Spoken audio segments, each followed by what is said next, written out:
بسم اللہ الرحمن الرحیم۔ السلام علیکم پیارے دوستو، اسلام کی دنیا میں خوش آمدید۔ رسول اللہ صلی اللہ علیہ وآلہ وسلم کی رحم دلی۔ جب اس اونٹ نے آپ صلی اللہ علیہ وآلہ وسلم کو دیکھا تو ایسے ڈگرایا اور ایسی درد بھری آواز نکالی جیسے بچے کے جدا ہونے پر اونٹنی کی آواز نکلتی ہے۔ حضرت عبداللہ بن جعفر رضی اللہ عنہ سے روایت ہے کہ ایک دفعہ رسول اللہ ایک انصاری صحابی کے باغ میں تشریف لے گئے۔ وہاں ایک اونٹ تھا۔ جب اس اونٹ نے آپ صلی اللہ علیہ وآلہ وسلم کو دیکھا تو ایسا ڈگرایا اور ایسی درد بھری آواز نکالی جیسے بچے کے جدا ہونے پر اونٹنی آواز نکالتی ہے، اور اس کی آنکھوں سے آنسو بھی جاری ہو گئے۔ رسول اللہ صلی اللہ علیہ وآلہ وسلم اس کے قریب تشریف لے گئے اور آپ نے اس کی کنتونیوں پر اپنا دست شفقت پھیرا، جیسا کہ گھوڑے یا اونٹ پر پیار کرتے وقت ہاتھ پھیرایا جاتا ہے۔ وہ اونٹ خاموش ہو گیا۔ پھر آپ نے دریافت فرمایا، یہ اونٹ کس کا ہے؟ اس کا مالک کون ہے؟ ایک انصاری نوجوان آئے اور انہوں نے عرض کیا، یا رسول اللہ، یہ اونٹ میرا ہے۔ آپ نے فرمایا، اس بے زبان بیچارے جانور کے بارے میں تم اس اللہ سے نہیں ڈرتے جس نے تم کو اس کا مالک بنایا ہے؟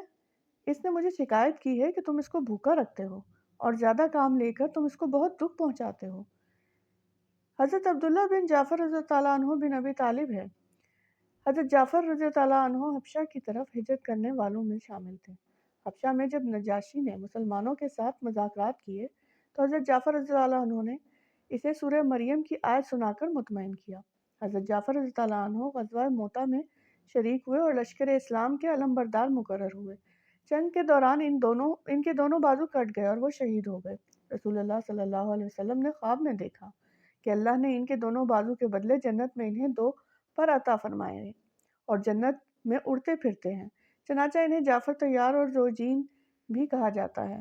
اس حدیث کے راوی حضرت عبداللہ رضی اللہ عنہ ان کے بیٹے ہیں۔ والدہ کی طرف سے حضرت عبداللہ محمد بن ابو بکر کے بھائی ہیں۔ عبداللہ بن رضی اللہ عنہ بڑے فیاض تھے اور ان کا اعزازی لقب بحر جود سخاوت کا دریا تھا۔ اس حدیث کی مرکوز رسول اللہ صلی اللہ علیہ وسلم ایک انصاری کے باغ میں تشریف لے گئے تو وہاں ایک اونٹ جس نے آپ صلی اللہ علیہ وسلم کو دیکھ کر دردناک آواز نکالی اور اس کی آنکھوں سے پانی بہنے لگا، گویا اس نے رسول اللہ کو اپنی تکلیف سے آگاہ کرنا چاہا۔ رحمت للعالمین اس اونٹ کے پاس گئے، اس کی کنپٹیوں پر پیار سے ہاتھ پھیرا اور پھر دریافت فرمایا کہ اس اونٹ کا مالک کون ہے۔ جب ان کا مالک آپ صلی اللہ علیہ وسلم کے پاس آیا تو آپ صلی اللہ علیہ وسلم نے اسے فرمایا کہ تم اس بے جوان جانور کے بارے میں اللہ سے نہیں ڈرتے؟ اس نے مجھ سے شکایت کی ہے کہ تم اسے بھوکا رکھتے ہو اور کام بھی اس سے طاقت میں زیادہ لیتے ہو۔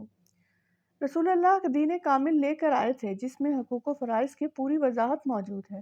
اسلام کی تعلیم یہ ہے کہ کسی بھی ذی روح کو تکلیف نہ پہنچاؤ، بلکہ اگر کسی کو تکلیف میں دیکھو تو اس کی تکلیف دور کرنے کی کوشش کرو، خواہ وہ انسان ہو یا حیوان۔ رسول اللہ صلی اللہ علیہ وآلہ وسلم نے فرمایا، ساری مخلوق اللہ تعالیٰ کا کنبہ ہے، بس مخلوق میں سے اللہ کا محبوب ترین بندہ وہ ہے جو اس کے کنبے کے ساتھ اچھا سلوک کرے۔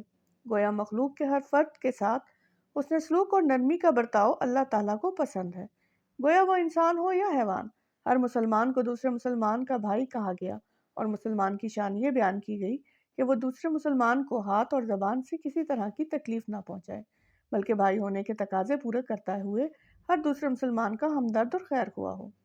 ایک حدیث میں آتا ہے کہ تم میں سے کوئی شخص مومن نہیں ہو سکتا جب تک کہ اپنے بھائی کے پاس وہی نہ چاہے جو اپنے لیے چاہتا ہے۔ مومن تو مومن ہے، اسلام کے پرامن کافروں کے ساتھ بھی اس نے سلوک کا حکم دیتا ہے۔ حد تو یہ ہے کہ کسی بھی جاندار کو تکلیف پہنچانا بڑا گناہ اور ظلم ہے۔ اللہ نے اپنی مخلوق کو اپنا کنبہ کہا، جس طرح سربراہ خاندان کو اپنے افراد خانہ سے محبت ہوتی ہے، اسی طرح اللہ کو اپنی مخلوق کے ہر فرد کے ساتھ محبت ہے۔ اسی تعلیم کا نتیجہ ہے کہ جانوروں کو تنگ کرنے سے منع کیا گیا ہے، پالتو جانوروں سے ان کی طاقت کے مطابق کام لینا اور پوری غذا دینے کی تاکید کی۔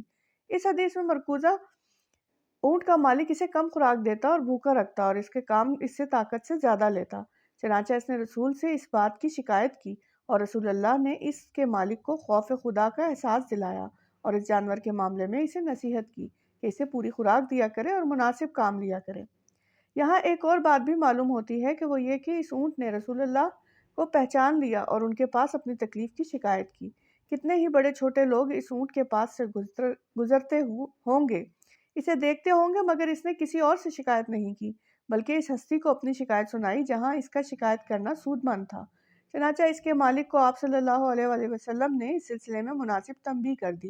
किस कदर अफसोस की बात है कि आप सल्लल्लाहु अलैहि वसल्लम के अव्वलीन मुखातिब इंसान आपको ना पहचान सके और बजाय इसके कि आप सल्लल्लाहु अलैहि वसल्लम की दावत पर लब्बैक कहते, उल्टे आपकी मुखालफत करने और अजियत देने में हद कर दी। मगर हकीकत यह है कि अबू जहल, अबू लहब और दूसरे सरदार इन कुरैश अब आप वसल्लम को अच्छी तरह पहचानते थे, मगर बदकिस्मत थे कि तासुब ने इनको अंधा कर रखा था। वरना कुरान में है कि रसूलुल्लाह सल्लल्लाहु अलैहि वसल्लम को इस तरह पहचानते थे जिस तरह वो अपने बेटों को पहचानते थे। गोया जिन लोगों ने आप सल्लल्लाहु अलैहि वसल्लम को देखा और इस्लाम न लाए, इनकी मदाफात आड़े आए और वो अपने आबाओ अजदाद के बिल्कुल तरीकों को छोड़ने की हिम्मत ना कर सके। इसके बरक्स ये ऊँट कितना बख्तावर है कि रसूलुल्लाह को चंद कदम चलकर इसके पास गए और इसकी कनपटियों को हाथ जानवरों के फेरा साथ और रहमदिली इसकी का शिकायत सलूक सुनी। करने की रसूलुल्लाह सल्लल्लाहु अलैहि वसल्लम ने बहुत ताकीद फरमाई। इस सिलसिले में कुतुब हदीस में कई वाक़यात मिलते हैं। मसलन हज़रत अब्दुल्ला बिन मसूद रज़ी अल्लाह अन्हु के साहबजादे अब्दुर्रहमान अपने वालिद माजिद से रिवायत करते हैं कि एक सफ़र में हम रसूलुल्लाह के साथ थे। आप सल्लल्लाहु अलैहि वसल्लम ने क़ज़ाए हाजित के लिए तशरीफ़ ले गए। इस असना में हमारी नज़र एक सुर्ख चिड़िया ग़ालिबन नील कटन पर पड़ी, जिस के साथ एक छोटे छोटे दो बच्चे भी थे। हमने इन बच्चों को पकड़ लिया। वो चिड़िया आई और हमारे सरों पर मंडलाने लगी। इतने में रसूलुल्लाह सल्लल्लाहु अलैहि वसल्लम तशरीफ़ ले आए। आप सल्लल्लाहु अलैहि वसल्लम ने फरमाया, किसने इसके बच्चे पकड़े हैं, इसे सताया है, इसके बच्चे इसको वापस कर दो। और आप सल्लल्लाहु अलैहि वसल्लम ने चूटियों की एक बस्ती देखी, यानी ज़मीन में एक ऐसा टुकड़ा जहाँ चूटियों के बहुत सारे सुराख थे और चूटियों की बहुत कसरत थी। हमने वहाँ आग लगा दी थी। आप सल्लल्लाहु अलैहि वसल्लम ने फरमाया, किसने इनको आग से जलाया है? हमने अर्ज़ किया, या रसूल अल्लाह, हमने ही आग लगाई है। आप सल्लल्लाहु अलैहि वसल्लम ने फरमाया, आग के पैदा करने वाले रब के सिवा किसी के लिए यह सज़ावार नहीं कि वो किसी जानदार को आग का अजाब दे सके। हलाल जानवरों को ज़िबा करके इनका गोश्त खाने का हुक्म है कि वो इसीलिए पैदा किए गए हैं, मगर इनको भूखा प्यासा रखना, इन्हें मारना पीटना और ज़रूरत से ज़्यादा काम लेना गुनाह की बात है। मुसलमान को हिदायत है कि जब वो जानवर को ज़िबा करे तो छुरी को खूब तेज़ कर ले, ताकि जानवर को कम से कम तकलीफ़ हो। फिर ज़िबा करने से पहले उसे भूखा प्यासा ना रखे, बल्कि इसे पानी और चारा मुहैया करता रहे। इसकी खाल इस वक्त तक उतारना शुरू करे जब वो पूरी तरह बेहिस और हरकत हो जाए। इसी तरह किसी जिंदा जानवर को सामने दूसरे जानवर को ज़िबा भी ना करे। लोग जानवरों के हकूक़ को आम तौर पर कोई अहमियत नहीं देते, हालांकि ये बहुत बड़ी जिम्मेदारी है और जानवरों पर जुल्म करना अल्लाह ताला को सख्त नापसंद है।